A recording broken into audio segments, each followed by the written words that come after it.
Alright, so today I figured I'd tell you guys a little bit about the charging the bike. Today I rode it into work, and it was about 10 miles to work and 10 miles back to work, so it was about 20 miles round trip. I would say it's 8 miles there on the freeway, basically, so it's about 16 miles on the freeway. And so usually I'm going about 55 miles per hour. I've seen on the bike that the cell voltage is dropping to about 2.6 when I go to 55 miles per hour, and usually an alarm comes on at about 2.8 volts for if you ride the bike under 2.8 for over 30 seconds. It'll come on, alarm cell voltage too low. And it's not just one cell, it's about 3 or 4 cells that are actually below the 2.8. So usually I don't want to ride it that long, but over the couple months I've been riding it, I've noticed that when I ride it about 20 miles, it reduces the capacity of the batteries by about 48%, leaving about 52% of the charge left. And right now I'm just going to take the EMC charger, show you guys how to plug it in, and kind of what I've experienced as far as charging the bike and kind of what to expect. Alright, so for the first step in charging the bike, first thing we need to do is turn on the bike so that the motor controller and the EMS are on. Initially what we were going to do is put use the park on the ignition as a way to charge it, because obviously with motorcycles you have to have your headlight on all the time, at least in the state of California. And what we ended up doing to get around that, because the ignition wasn't spinning correctly over to the park. It goes, but it's very difficult to get it into the park position on the ignition switch. So what we ended up doing was using the engine off and on emergency stop button or switch to actually turn off the light. So right here we'll just turn off the light while it charges. As you can see, the capacity is at 0%. Like I said, when the bike gets over under 2.8 volts for over 30 seconds, it actually defaults to 0%. So that's why it's showing 0% right now. When I rode it in today, like I said, it was about 20 miles, so it should be at about 52% capacity. And that usually takes about 5.5 hours, maybe 6 hours to charge. Now that the bike has been turned on, the next step would be to plug this part of the series charger into the bike right there. Right now we have a temporary piece of rope holding on the EMS, cable to the EMS that regulates how the energy flows into the bike. Plug that in right there.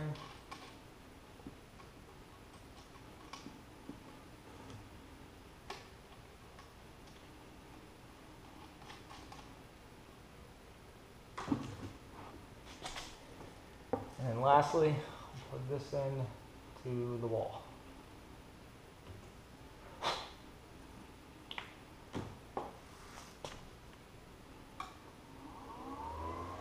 And as you can hear, the fan just kicked on, signifying that it did start.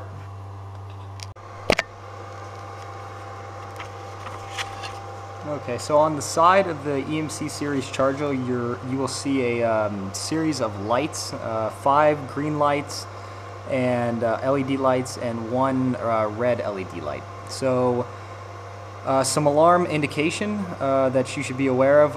Reverse polarity or low voltage is one alarm, and that was when the red light at the top here is blinking and the 20% light is on. So that would be down here. So if we had this on right now and this light was blinking down here, the reverse polarity or low voltage alarm would be, that would give you an indication that that alarm is on. The next alarm would be charger overheating. The red light is blinking and the 40% light is on.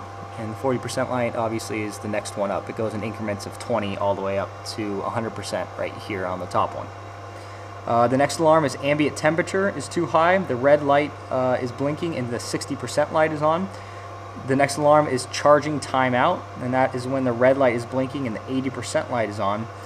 And then the top light, so the over voltage protection would be the second to the last alarm, and that is when the red light is blinking and the 100% light is on. And then the last alarm would be the BMS alarm / charging interruptions. All LEDs are blinking.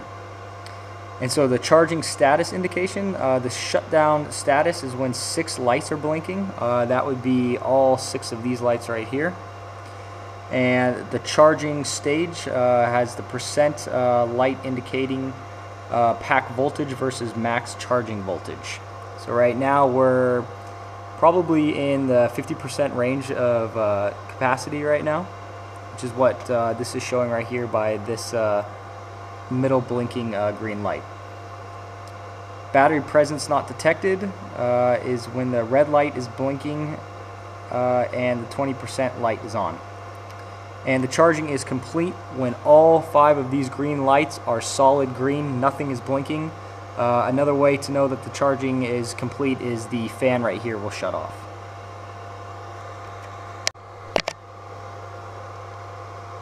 A switch on the charger marked override right here is used to select either external or internal controlled charging. Override off, used with EMS system, either CAN or digital input. So we have an EMS up in the gas tank here, which is located right next to the motor controller. So we are going to use override off, and it is in the override off right now.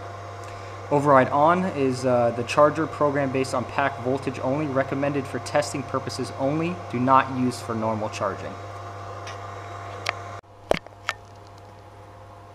Okay, so after about 5 minutes, we can see it's gone from 0% to 3%. Again, it should be at around 52%, so I'm assuming now it's at about 55% capacity.